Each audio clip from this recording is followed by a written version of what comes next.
It's being compared to nicotine and causing developmental issues amongst the kids who can't stop watching. No more Coco.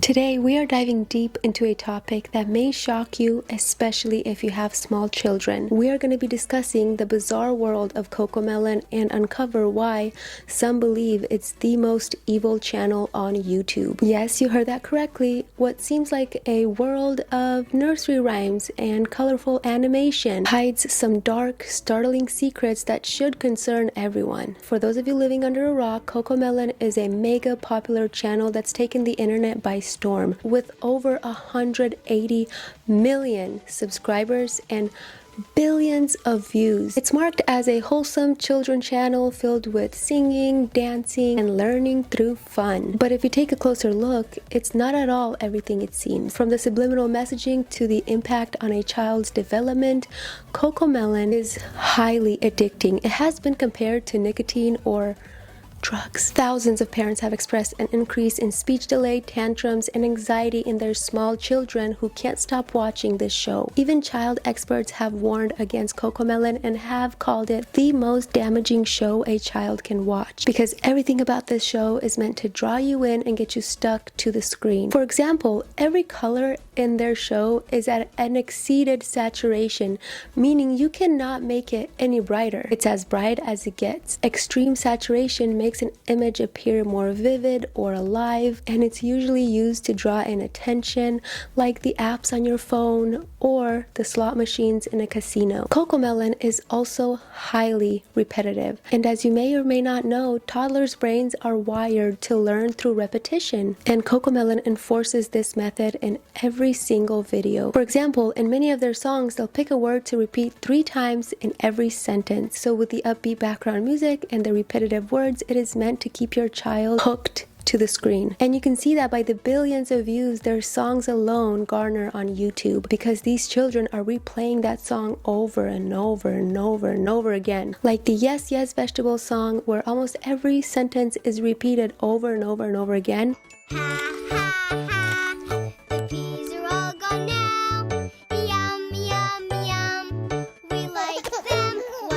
Many parents have reported that no other show or movie puts their toddler in a trance like Cocomelon does. The moment they turn on that show, their toddler turns into a zombie and completely lose self-awareness of anything else going on around them. The useless subtitles on the screen only intensified this matter, because none of it is educational and you can't keep up to read them fast enough. It's another tactic implemented to capture your child's attention. Now, interesting enough, in the description of Cocomelon videos, they always explain how the goal with the show is to make learning a fun and enjoyable experience for kids by creating beautiful animation, educational lyrics, and toe-tapping music. They claim they make life easier for parents who want to keep their kids happily entertained, giving you the peace of mind that your children are receiving quality educational content. However, many parents and professionals have argued that it's actually doing the opposite. They believe this show actually teaches them what not to do. In fact, in the No No No bedtime song, the baby refuses to do his normal nightly routine like brushing his feet,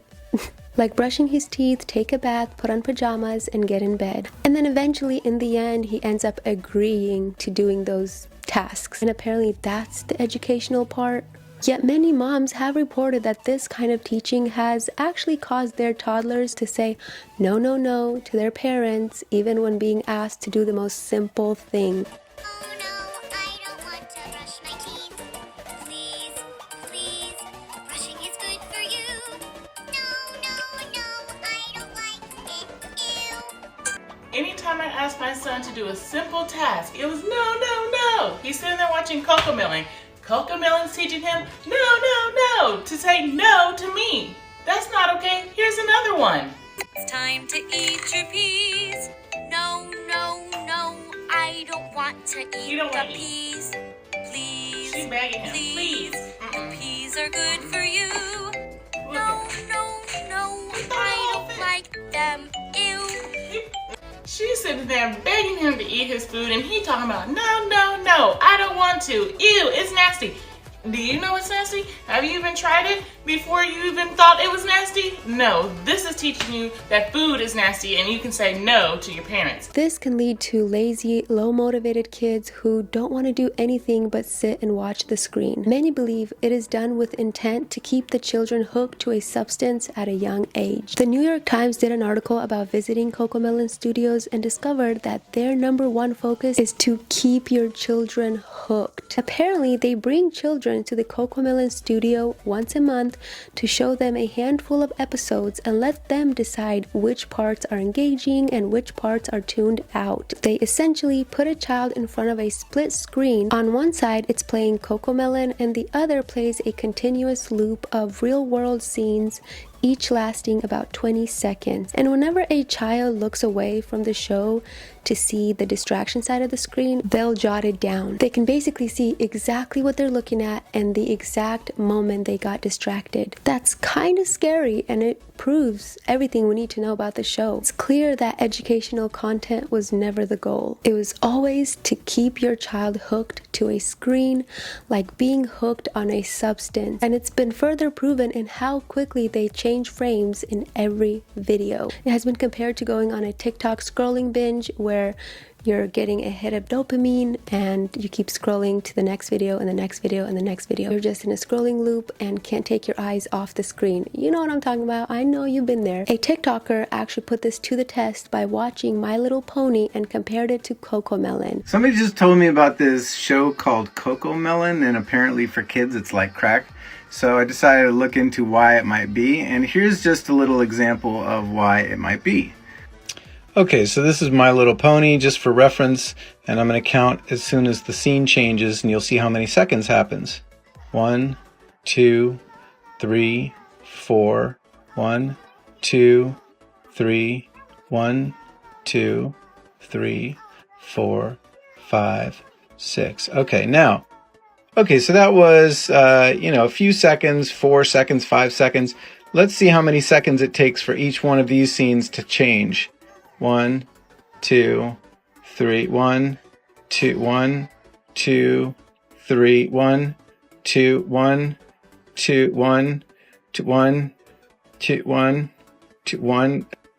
In Cocomelon, you could barely get to 3 seconds. It switches like this. Many have compared it to other cartoons as well and have learned that Cocomelon surpassed all of them with how rapidly they switch clips. The longest shot on a Cocomelon video was 6 seconds. The longest shot on Arcane was 8 seconds. The longest shot on Bluey was 27 seconds. And the longest shot on Encanto was 18 seconds. Making it the most overstimulating show of all time. And combining that with everything else we've already discussed, you can kind of see why this causes a lot of concern. Some doctors and child professionals came out to speak on this more. If you are a parent and you allow your child to watch Cocomelon, must be careful.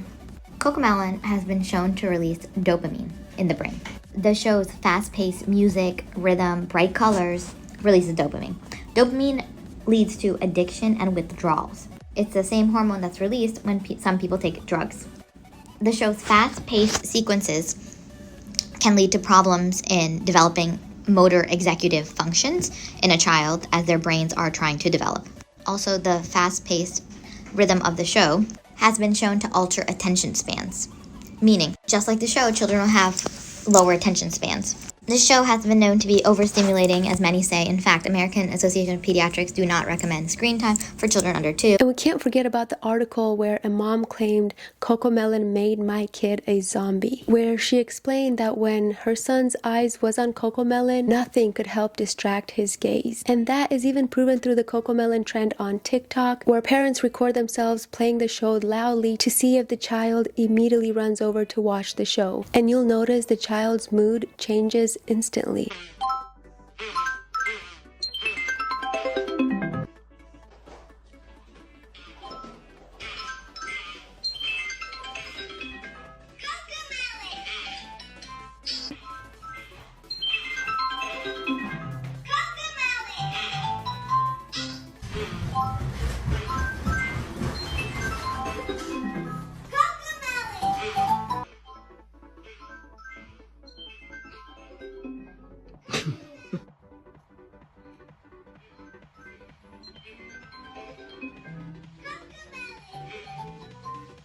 Then we have parents also sharing what happens when you take away the ability to watch Cocomelon and how truly addicting it is, seemingly causing major meltdowns and tantrums. Check out this Cocomelon meltdown.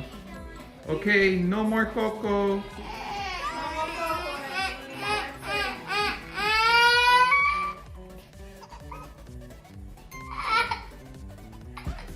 Let's go play.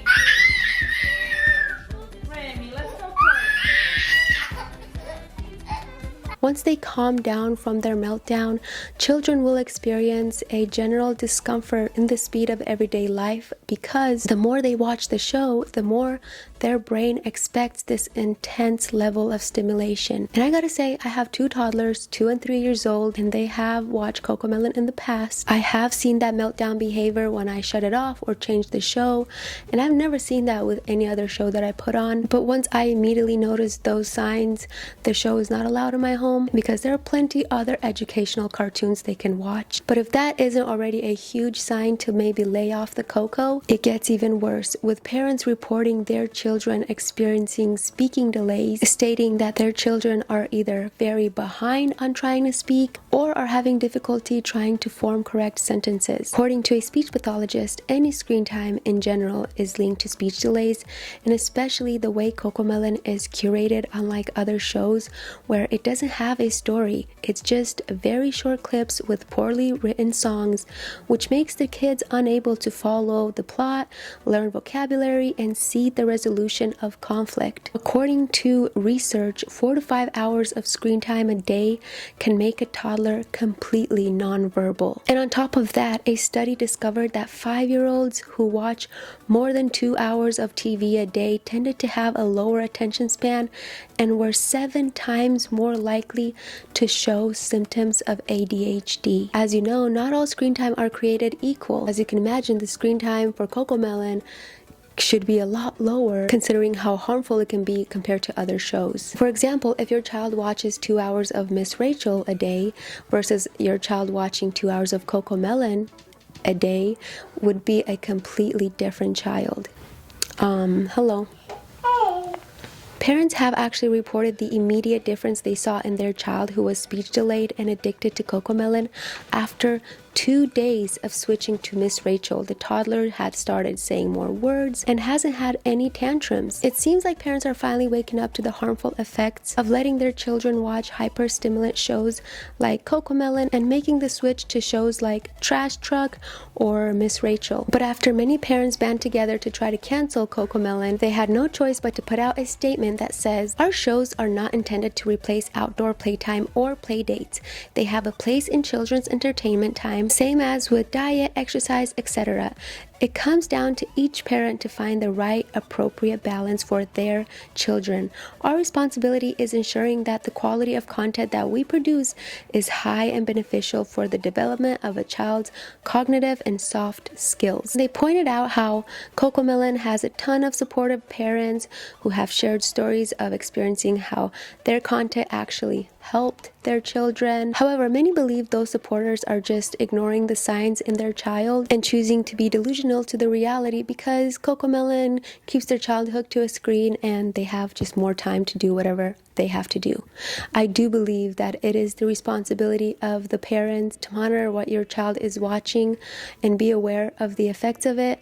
It is not a show's responsibility, it's not another person's responsibility, it's solely on the parents themselves. As a parent myself, the moment I realize I don't like how something is affecting my child, I just change it. But I do find it very bizarre that this show is specifically targeted to a baby and toddler audience while manipulating their parents in the description box by acting like they're giving them a peace of mind that your children are receiving quality educational content when research shows otherwise. So all that to say, lay off the Coco and go outside with your kids. Limiting screen time is always beneficial for everyone, even adults. But that's going to do it for me for this one. I would love to hear your thoughts in the comments. I would love to hear your thoughts in the comments below, especially if you're a parent of small children. Do you let them watch Cocomelon? Have you seen any differences in your child? I'll see you in my next one. Peace.